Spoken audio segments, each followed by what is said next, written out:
ವಿಜೇಂದ್ರ ರಾಜ್ಯಾಧ್ಯಕ್ಷರಾದ ಬಳಿಕ ಕಾಲಿಗೆ ಚಕ್ರ ಕಟ್ಟಿಕೊಂಡಂತೆ ಪ್ರವಾಸದ ಮೇಲೆ ಪ್ರವಾಸ ನಡೆಸ್ತಾ ಇದ್ದಾರೆ. ವಿಜೇಂದ್ರ ರಾಜ್ಯಾಧ್ಯಕ್ಷರಾದ ಮೇಲೆ ಮೊದಲ ಬಿಜೆಪಿ ಕೋರ್ ಕಮಿಟಿ ಸಭೆ ನಡೀತಾ ಇದೆ. ಮಲ್ಲೇಶ್ವರಂ ಬಿಜೆಪಿ ಕಚೇರಿಯಲ್ಲಿ ನಡೆಯಲಿರುವ ಸಭೆಯಲ್ಲಿ ಯಡಿಯೂರಪ್ಪ, ಸದಾನಂದಗೌಡ, ಸಿಟಿ ರವಿ, ಅಶೋಕ್ ಮತ್ತಿತರ ಪ್ರಮುಖ ನಾಯಕರು ಭಾಗಿಯಾಗಲಿದ್ದಾರೆ. ವಿಜೇಂದ್ರ ರಾಜ್ಯಾಧ್ಯಕ್ಷರಾದ ಮೇಲೆ ಹೊಸ ಕೋರ್ ಕಮಿಟಿ ಇಲ್ಲದೆ ಹಳೆಯ ತಂಡವೇ ಸಭೆ ನಡೆಸ್ತಾ ಇದೆ. ಇನ್ನು ಕೆಲವೇ ದಿನಗಳಲ್ಲಿ ಹೊಸ ಕೋರ್ ಕಮಿಟಿ ಕೂಡ ರಚನೆಯಾಗಲಿದೆ. ಸಭೆಯಲ್ಲಿ ಪದಾಧಿಕಾರಿಗಳ ಆಯ್ಕೆಯಲ್ಲಿ ಹಿರಿಯರ ಅಭಿಪ್ರಾಯ ಕೇಳುವ ಬಗ್ಗೆ ಸದಾನಂದಗೌಡ ಪ್ರಸ್ತಾಪಿಸುವ ಸಾಧ್ಯತೆ ಇದೆ. ಪಾರ್ಟಿಯಲ್ಲಿ ಅಶಿಸ್ತಿನ ಬಗ್ಗೆ ಚರ್ಚೆ ನಡೆಸಲಿದೆ. ಬಿಎಸ್ವೈ ಕುಟುಂಬದ ವಿರುದ್ಧ ಹೇಳಿಕೆ ಕೊಡ್ತಿರುವ ಶಾಸಕ ಯತ್ನಾಳ್ ವಿರುದ್ಧ ಕ್ರಮದ ಬಗ್ಗೆಯೂ ಚರ್ಚೆಯಾಗಲಿದೆ. ಜೊತೆಗೆ ಜಿಲ್ಲಾಧ್ಯಕ್ಷರ ಆಯ್ಕೆ ಪ್ರಕ್ರಿಯೆ, ಲೋಕಸಭಾ ಚುನಾವಣಾ ಪ್ರವಾಸದ ಬಗ್ಗೆಯೂ ಮಾತುಕತೆ ನಡೆಯಲಿದೆ. ರಾಜ್ಯ ಸರ್ಕಾರದ ಮೇಲೆ ಹೋರಾಟದ ರೂಪುರೇಷೆ, ಸಿದ್ಧತೆಯ ಬಗ್ಗೆ ಸಭೆಯಲ್ಲಿ ಚರ್ಚೆಯಾಗಲಿದೆ.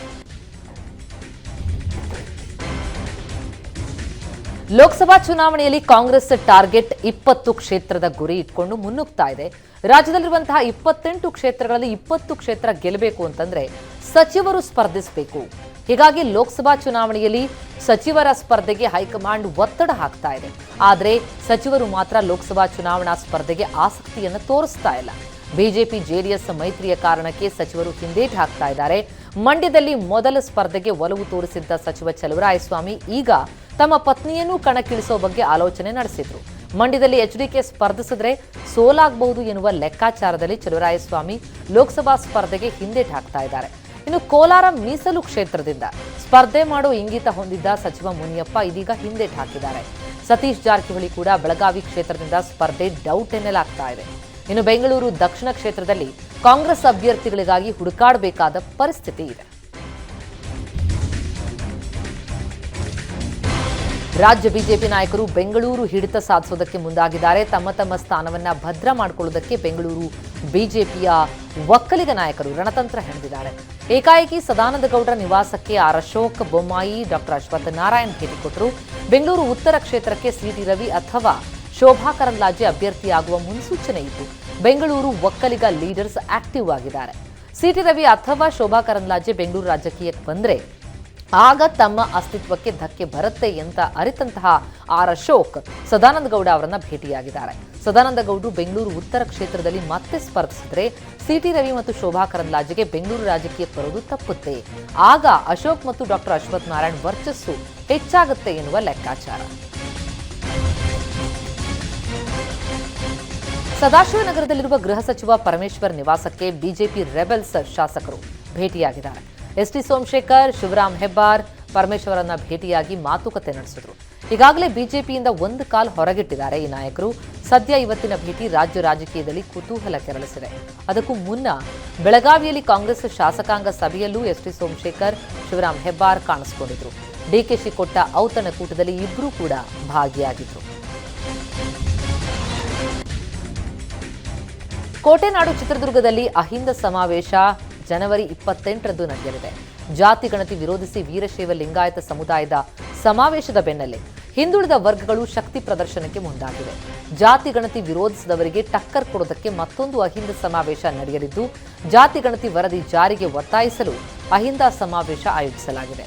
ಅಹಿಂದ ಸಮಾವೇಶದಲ್ಲಿ ಸಿಎಂ ಸಿದ್ದರಾಮಯ್ಯ ಭಾಗಿಯಾಗಲಿದ್ದಾರೆ. ಲೋಕಸಭಾ ಚುನಾವಣೆಯ ಹೊತ್ತಲ್ಲಿ ಸಿಎಂ ಸಿದ್ದರಾಮಯ್ಯ ಅಹಿಂದ ಸಮುದಾಯಗಳ ಮೊರೆ ಹೋಗಿದ್ದಾರೆ.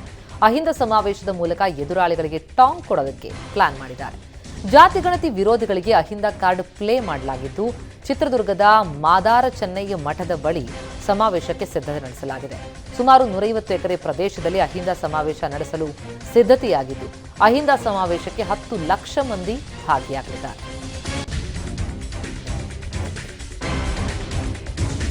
ಎಚ್ಡಿ ರೇವಣ್ಣ ಕುಟುಂಬದ ವಿರುದ್ಧ ಆಸ್ತಿ ಬರೆಸಿಕೊಂಡ ಆರೋಪವನ್ನ ಮಾಜಿ ಸಚಿವ ರೇವಣ್ಣ ಅಲ್ಲಗಳೆದಿದ್ದಾರೆ. ಲೋಕಸಭಾ ಚುನಾವಣೆ ಹೊಸ್ತಿಲಲ್ಲಿರೋದ್ರಿಂದ ಇದೆಲ್ಲ ಮಾಡ್ತಿದ್ದಾರೆ ಅಂತ ರೇವಣ್ಣ ಆರೋಪಿಸಿದ್ದಾರೆ. ಘಟನೆ ನಡೆದು ಎಷ್ಟೋ ದಿನ ಆದ ಮೇಲೆ ಈಗ್ಯಾಕೆ ಆರೋಪ ಮಾಡ್ತಿದ್ದಾರೆ ಅಂತ ಪ್ರಶ್ನಿಸಿದ್ದಾರೆ.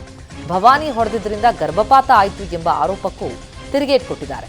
ಭವಾನಿ ಯಾವ್ಯಾವ ಕುಟುಂಬಕ್ಕೆ ಏನೇನು ಸಹಾಯ ಮಾಡಿದ್ದಾರೆ ಅನ್ನೋದು ದೇವರಿಗೆ ಗೊತ್ತು. ಆ ಹುಡುಗಿಯನ್ನ ಮನೆಯಲ್ಲಿಟ್ಕೊಂಡು ಓದಿಸಿದ್ದು, ಡಿಗ್ರಿ ಮಾಡಿಸಿದ್ದು ನಾವೇ ಅಂತ ತಿಳಿಸಿದ್ದಾರೆ. ಇಷ್ಟು ವರ್ಷ ಸಾಕಿದ ಹುಡುಗಿಯನ್ನ ತಲೆ ಕೂದಲು ಹಿಡಿದು ಹೊಡಿತಾರಾ ಅಂತ ಪ್ರಶ್ನಿಸಿದ್ದಾರೆ. ಸಚಿವ ಮಧು ಬಂಗಾರಪ್ಪ ಇದ್ದ ಕಾರಿಗೆ ಲಾರಿ ಡಿಕ್ಕಿಯಾದ ಘಟನೆ ತುಮಕೂರಿನ ಕ್ಯಾತ್ಸಂದ್ರ ಪೊಲೀಸ್ ಠಾಣಾ ವ್ಯಾಪ್ತಿಯಲ್ಲಿ ನಡೆದಿದೆ. ಬೆಂಗಳೂರು ಕಡೆಗೆ ಹೋಗ್ತಾ ಇದ್ದ ಸಚಿವ ಮಧು ಬಂಗಾರಪ್ಪ ಕಾರಿಗೆ ಲಾರಿ ಡಿಕ್ಕಿ ಹೊಡೆಯಿತು. ಅಪಘಾತದಲ್ಲಿ ಕಾರಿನ ಮುಂಭಾಗ ಜಖಂ ಆಗಿದ್ದು, ಕಾರಲ್ಲಿದ್ದವರಿಗೆ ಯಾವುದೇ ಗಾಯ ಆಗಿಲ್ಲ. ಅಪಘಾತದ ಬಳಿಕ ಬೇರೆ ಕಾರ್ನಲ್ಲಿ ಸಚಿವ ಮಧು ಬಂಗಾರಪ್ಪ ಚಲಿಸಿದ್ದಾರೆ. ಕರವೇ ರಾಜ್ಯಾಧ್ಯಕ್ಷ ನಾರಾಯಣಗೌಡ ಹಾಗೂ 29 ಕಾರ್ಯಕರ್ತರಿಗೆ 14 ದಿನಗಳ ಕಾಲ ನ್ಯಾಯಾಂಗ ಬಂಧನ ವಿಧಿಸಿ ಕೋರ್ಟ್ ಆದೇಶಿಸಿದೆ. ನಿನ್ನೆ ಪ್ರತಿಭಟನೆಯ ವೇಳೆ ಕರವೇ ಕಾರ್ಯಕರ್ತರು ಹೆದ್ದಾರಿ ತಡೆ, ಪೊಲೀಸ್ ಸಿಬ್ಬಂದಿ ಮೇಲೆ ಹಲ್ಲೆ ಮಾಡಿದ ಆರೋಪದ ಮೇಲೆ ಚಿಕ್ಕಜಾಲ ಠಾಣೆಯಲ್ಲಿ ಪ್ರತ್ಯೇಕ 3 ಪ್ರಕರಣ ದಾಖಲಾಗಿತ್ತು. ಈ ಹಿನ್ನೆಲೆ ನ್ಯಾಯಾಧೀಶರ ಮುಂದೆ ಹಾಜರುಪಡಿಸಲಾಯಿತು. ಕರವೇ ಅಧ್ಯಕ್ಷ ನಾರಾಯಣಗೌಡರನ್ನ ಪೊಲೀಸರು ನಿನ್ನೆ ಮಧ್ಯಾಹ್ನ ವಶಕ್ಕೆ ಪಡೆದು ಪೊಲೀಸ್ ವಾಹನ ತರಬೇತಿ ಶಾಲೆಯಲ್ಲಿ ಇರಿಸಿದ್ರು. ಬಳಿಕ ಯಲಹಂಕದ ಸರ್ಕಾರಿ ಆಸ್ಪತ್ರೆಗೆ ಮೆಡಿಕಲ್ ಟೆಸ್ಟ್ಗೆ ಅಂತ ಕರೆತರುವಾಗ ಮಾರ್ಗ ಮಧ್ಯೆ ಕರವೇ ಕಾರ್ಯಕರ್ತರು ದೊಡ್ಡ ಹೈಡ್ರಾಮಾ ಮಾಡಿದ್ದಾರೆ. ಕರವೇ ರಾಜ್ಯಾಧ್ಯಕ್ಷ ನಾರಾಯಣಗೌಡರನ್ನ ಪರಪ್ಪನ ಅಗ್ರಹಾರಕ್ಕೆ ಕರೆತರುವಾಗ ಅಗ್ರಹಾರ ಮುಖ್ಯ ರಸ್ತೆಯಿಂದ ಜೈಲು ರಸ್ತೆ ಸಂಪೂರ್ಣ ಬಂದ್ ಮಾಡಲಾಗಿತ್ತು. ಪರಪ್ಪನ ಅಗ್ರಹಾರ ಇನ್ಸ್ಪೆಕ್ಟರ್ ನೇತೃತ್ವದಲ್ಲಿ ಫುಲ್ ಸೆಕ್ಯೂರಿಟಿ ಕೊಡಲಾಯಿತು. ಇನ್ಸ್ಪೆಕ್ಟರ್ ನರೇಂದ್ರ ಕುಮಾರ್ ಮತ್ತು ಪೊಲೀಸ್ ಸಿಬ್ಬಂದಿಗಳಿಂದ ಭದ್ರತೆ ಒದಗಿಸಲಾಗಿತ್ತು. ಕರವೇ ಕಾರ್ಯಕರ್ತರು ಜೈಲಿನ ಬಳಿ ಆಗಮಿಸಬಹುದು ಎಂಬ ಕಾರಣದಿಂದ ಸಂಚಾರ ಬಂದ್ ಮಾಡಲಾಗಿತ್ತು.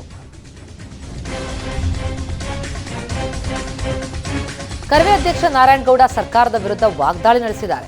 ಡಿಕೆ ಶಿವಕುಮಾರ್, ಸಿಎಂ ಸಿದ್ದರಾಮಯ್ಯನವರು ನಿಮಗೆ ಸ್ವಾಭಿಮಾನ ಇಲ್ವಾ ಅಂತ ಪ್ರಶ್ನಿಸಿದ್ದಾರೆ. ಮಾಲ್ ಆಫ್ ಏಷ್ಯಾದವನಿಗೆ 100 ಪೊಲೀಸರು ಬಂದೋಬಸ್ತ್ ಕೊಟ್ಟಿರೋದು ಯಾಕೆ?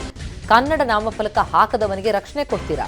ಮಾಲ್ ಆಫ್ ಏಷ್ಯಾ ಮಾಲೀಕ ನಿಮಗೇನು ಕೊಟ್ಟಿದ್ದಾನೆ ಅಂತ ಪ್ರಶ್ನಿಸಿದ್ದಾರೆ. ನಾಡು ನುಡಿಗಾಗಿ ಹೋರಾಡುವ ಕನ್ನಡ ಹೋರಾಟಗಾರರನ್ನ ಸರಿಯಾಗಿ ನೋಡ್ಕೊಂಡಿಲ್ಲ, ಭಯೋತ್ಪಾದಕರಂತೆ ನಮ್ಮನ್ನ ನೋಡ್ಕೊಂಡಿದ್ದಾರೆ. ಇಲ್ಲಿನ ಡಿಸಿಪಿಯನ್ನ ಕೂಡಲೇ ಸಸ್ಪೆಂಡ್ ಮಾಡಬೇಕು, ನೀರು ನೆರಳು ಇಲ್ಲದ ಕಡೆ ಹಾಕಬೇಕು ಅಂತ ಕರವೇ ಅಧ್ಯಕ್ಷ ಆಗ್ರಹಿಸಿದ್ದಾರೆ. ನನಗೆ ಜೈಲೇನು ಹೊಸದಲ್ಲ ಅಂತಲೂ ಸರ್ಕಾರಕ್ಕೆ ಟಾಂಗ್ ಕೊಟ್ಟಿದ್ದಾರೆ. ಲ್ಯಾವೆಲ್ ರೋಡ್ನಲ್ಲಿ ಇಂಗ್ಲಿಷ್ ಬೋರ್ಡ್ಗಳನ್ನು ಹೊಡೆದುಹಾಕಿದ್ದ 15 ಮಂದಿ ಕರವೇ ಕಾರ್ಯಕರ್ತರ ಮೇಲೆ ಕಬ್ಬನ್ ಪಾರ್ಕ್ ಪೊಲೀಸ್ ಠಾಣೆಯಲ್ಲಿ ಎಫ್ಐಆರ್ ದಾಖಲಾಗಿದೆ. ಐಪಿಸಿ ಸೆಕ್ಷನ್ 504, 506, 143, 147 ಅಡಿ ಪ್ರಕರಣ ದಾಖಲಾಗಿದೆ. ಬಿಎಂಟಿಸಿಗೆ ಕಲ್ಲು ತೂರಾಟ, ಪೊಲೀಸ್ ಕಾನ್ಸ್ಟೇಬಲ್ಗೆ ಉಗಿದಿರೋದು, ಹೆದ್ದಾರಿ ತಡೆ, ಈ ಎಲ್ಲ ಗಲಾಟೆ ಸಂಬಂಧ ದೂರನ್ನ ದಾಖಲಿಸಲಾಗಿದೆ. ಗೃಹ ಸಚಿವ ಪರಮೇಶ್ವರನ್ನ ಸಾಹಿತಿ ಬರಗೂರು ರಾಮಚಂದ್ರಪ್ಪ ಭೇಟಿಯಾಗಿ ಕನ್ನಡ ನಾಮಫಲಕದ ಬಗ್ಗೆ ಚರ್ಚಿಸಿದರು. ಗೃಹ ಸಚಿವರ ಭೇಟಿಯ ಬಳಿಕ ಮಾತನಾಡಿದ ಬರಗೂರು, ಕನ್ನಡ ಕಡ್ಡಾಯ ಹಾಗೂ ಅಗ್ರಸ್ಥಾನದಲ್ಲಿ ಇರಬೇಕು ಅಂತ ಕಾನೂನೇ ಇದೆ. ಕನ್ನಡ ಅಗ್ರಸ್ಥಾನದಲ್ಲಿ ಇರಬೇಕು ಅಂತ ಕೇಳೋದ್ರಲ್ಲಿ ತಪ್ಪಿಲ್ಲ ಅಂತ ಕರವೇ ಪರ ಬ್ಯಾಟ್ ಬೀಸಿದ್ದಾರೆ. ಕರ್ನಾಟಕದಲ್ಲೇ ಕನ್ನಡ ಅಗ್ರಸ್ಥಾನದಲ್ಲಿ ಇಲ್ಲ ಅಂದ್ರೆ ಬೇರೆಲ್ಲಿ ಇರೋದಕ್ಕೆ ಸಾಧ್ಯ ಅಂತ ಸರ್ಕಾರವನ್ನ ಪ್ರಶ್ನಿಸಿದ್ದಾರೆ. ಕರ್ನಾಟಕ ಸಂಭ್ರಮ ಅಂತ ಆಚರಿಸುವ ಈ ಸಂದರ್ಭದಲ್ಲಿ ಕನ್ನಡ ನಾಮಫಲಕ ಹಾಕಿ ಅನ್ನೋದೇ ನಾಚಿಕೆಗೇಡಿನ ಸಂಗತಿ. ಇದನ್ನು ನಾವೆಲ್ಲ ಆತ್ಮಾವಲೋಕನ ಮಾಡಿಕೊಳ್ಬೇಕು ಅಂದಿದ್ದಾರೆ. 1 ತಿಂಗಳ ಒಳಗಾಗಿ ಎಲ್ಲಾ ಕಡೆ ನಾಮಫಲಕ ಕಡ್ಡಾಯವಾಗಿ ಹಾಕಬೇಕು ಅಂತಲೂ ಆಗ್ರಹಿಸಿದ್ದಾರೆ.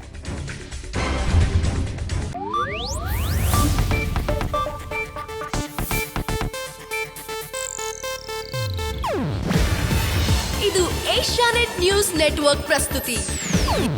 ನೀವು ನೋಡ್ತಿದ್ದೀರಾ ಏಷ್ಯಾನೆಟ್ ಸುವರ್ಣ ನ್ಯೂಸ್.